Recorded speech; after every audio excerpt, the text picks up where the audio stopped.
Hello student, I am Neha Miglani. Today I am here to give you the presentation on the topic of research process. In my previous videos, I have given the detailed meaning about the research types. I think you will all go through these videos and you will understand what are the research types are there and what are their examples and what are the types and what are the processes of all the types of the research. Now this is our next topic and this is my first video on this topic regard like the research process. So let's start our topic.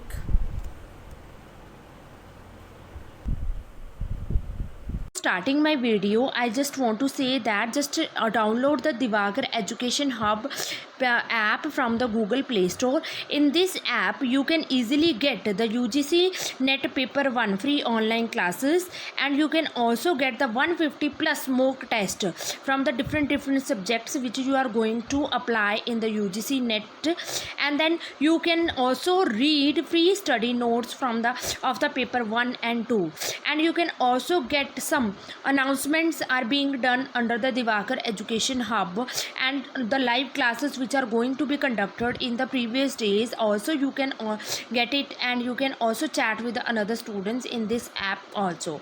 So please, I just recommend you that you have to upload or install Divakar Education Hub app from Google Play Store.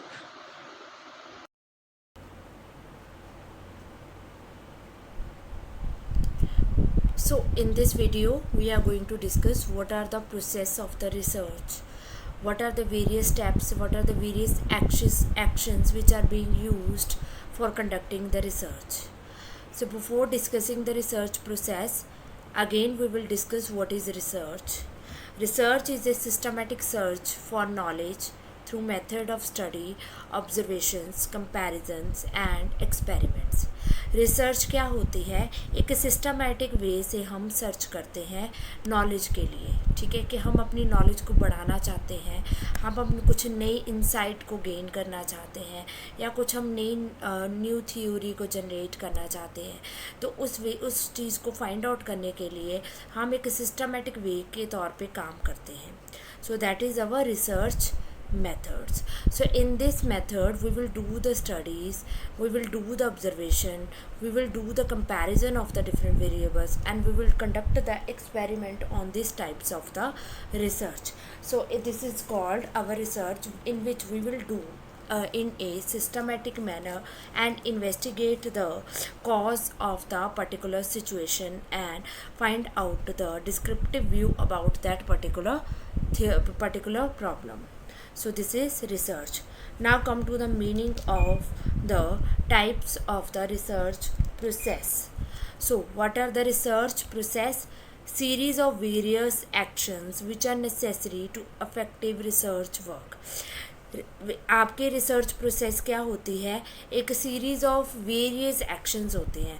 इसमें क्या होते हैं, आप लोगों ने step by step काम करना है एक रिसर्च को करने के लिए.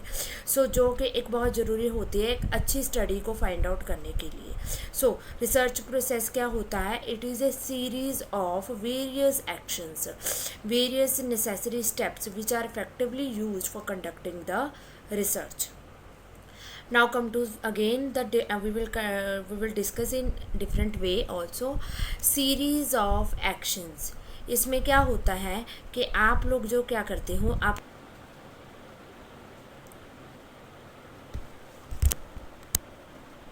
so in this steps of the research process, firstly we have to select a topic. आपको सबसे पहले टॉपिक को सिलेक्ट करना है. टॉपिक सिलेक्ट करने के बाद डिफ़ाइन द रिसर्च प्रॉब्लम. अब आपको रिसर्च प्रॉब्लम को डिफ़ाइन करोगे आप.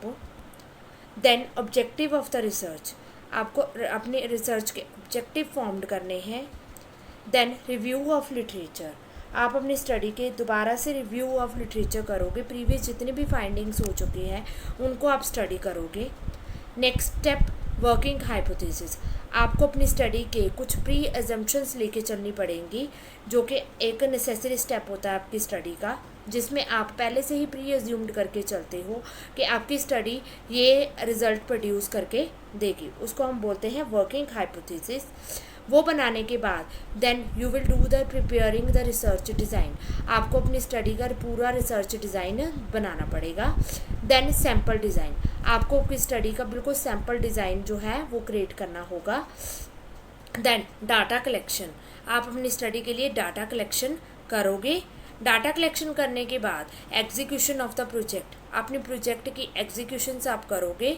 Then data analysis and hypothesis testing, आप अपनी स्टडी से रिलेटेड एनालिसिस करोगे और हाइपोथेसिस टेस्टिंग करोगे। नेक्स्ट जर्नलाइजेशन एंड इंटरप्रिटेशन, आप अपनी स्टडी की जर्नलाइजेशन एंड इंटरप्रिटेशन करोगे। देन लास्ट स्टेप में आप अपनी रिपोर्ट को प्रिपेयर करोगे। तो these are the 9 to 10 steps which are being followed for doing the research. So what are these steps we will do and discuss in that study. Now selection of the topic. जब आप एक topic को select करते हो तो आपको वो इन factors को आपको कंसिड्रेशन में लेके जाना बहुत ज़रूरी होता है।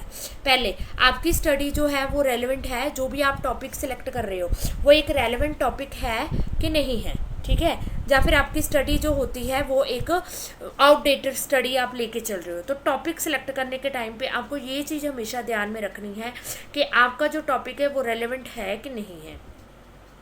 नेक्स्ट आप चीज़ क्या ध्यान में रखोगे, whether the problem is already researched before, जो आपकी जो भी प्रॉब्लम आप डिफाइन करके चल रहे हो, ठीक है, वो पहले स्टडी हो चुकी है कि नहीं हो चुकी है, ठीक है, उन चीज़ों को आप ध्यान में रखोगे।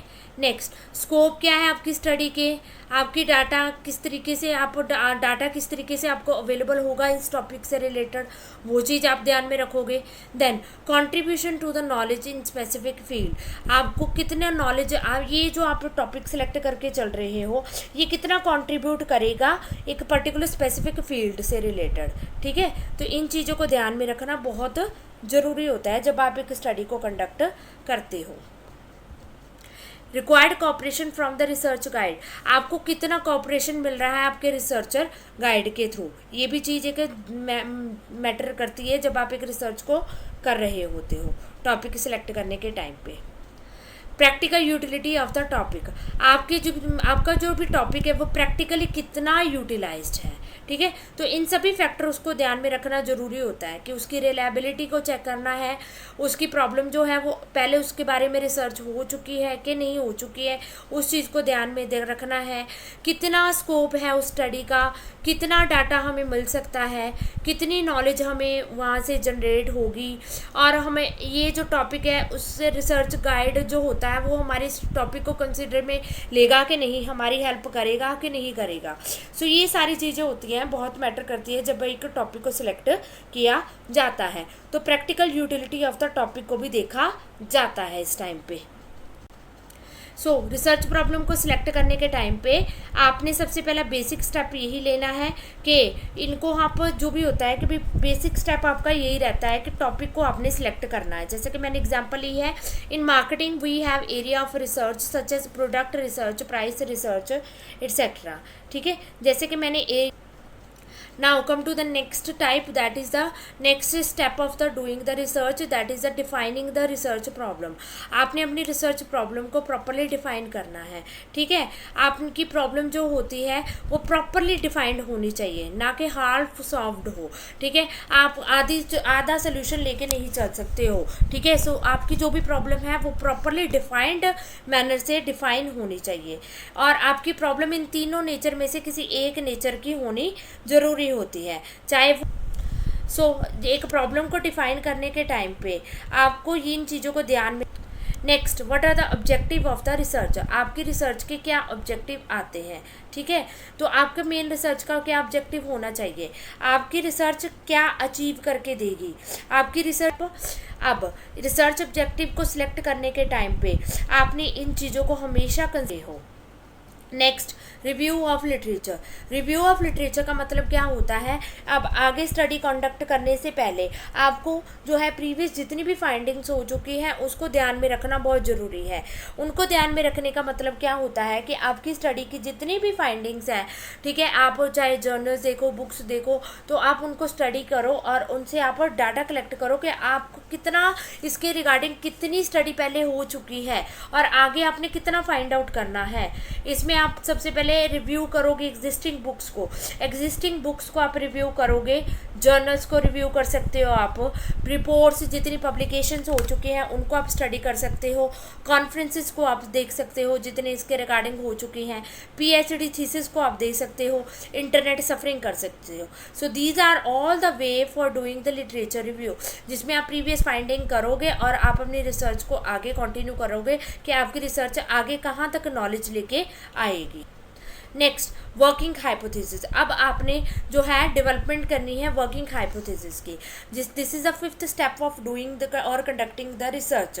इस वर्किंग हाइपोथेसिस में आप क्या करते हो कि आपने अपनी स्टडी से रिलेटेड सबसे पहले आपने हाइपोथेसिस बनाने हैं। जैसे मैंने आपको टाइप्स में पहले ही डिस्कस किया है, जब आप एक्सप्लोरेटरी स्टडी कर रहे हो, जब आप एक्सपेरिमेंटल स्टडी कर रहे हो, या एनी को रिलेशन स्टडी कर रहे हो, या इथनोग्राफी रिसर्च कर रहे हो, इन सभी में आपको हाइपोथेसिस फॉर्म करने बहुत ज़रूरी होते हैं, क्योंकि इन्हीं को ही हम प्रूव करते हैं, डिसप्रूव करते हैं। हाइपोथेसिस क्या होते हैं? Hypothesis are the set assumption, set rules और सेट वैल्यूज़ होती हैं, जिनको आप पहले से ही एक प्री अजम्पशंस लेके चलते हो जब आप एक स्टडी को कंडक्ट करने जा रहे होते हो। इन प्री अजम्पशंस को सिलेक्ट करने का मतलब क्या होता है कि आप पहले से ही डिसाइड करके चलते हो मेरी जो स्टडी होती है वो ये रिजल्ट प्रोड्यूस करके देगी। आप उन्हीं को ही एक्सेप्ट या रिजेक्ट करने की कोशिश करते हो अपनी स्टडी में। इसमें आपके अजम्पशंस क्या हो, हाइपोथेसिस। नेक्स्ट हमारा स्टेप आ जाता है कि रिसर्च डिज़ाइन हमने प्रिपेयर करना है, which will we do in our next video. And in this video we have discuss the 5 steps of the research process. पहला स्टेप हमने डिस्कस किया है what is the topic of the research, what is the topic of the research, what are the objectives of the research, what are the topic।